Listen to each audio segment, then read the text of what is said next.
I am the Tofu Golem. Please enjoy the video. You must begin with clean data, consistent headers, and no blank rows.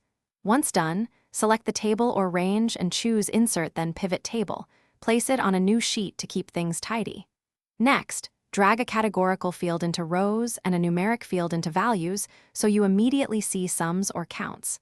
Make sure to change value field settings if you need average or count. This first step gets you a working pivot so you can iterate quickly. Now you refine the pivot. Drag fields between rows, columns, values, and filters to compare dimensions.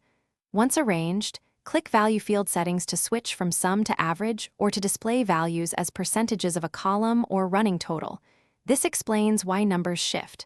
Group dates into months or quarters and group numeric ranges when distributions matter. If you need custom math, add a calculated field. Finally, apply number formats and a compact layout so the table reads clearly.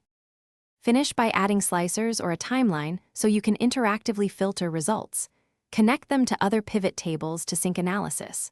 Once configured, style the table and add conditional formatting to highlight outliers. Make sure to refresh the pivot whenever the source changes. Use Refresh All or Enable Refresh on File Open. If values disappear or totals look wrong, check the source range for blank headers or mixed data types, correct them, and refresh. Thanks for watching. Consider subscribing if we helped you today.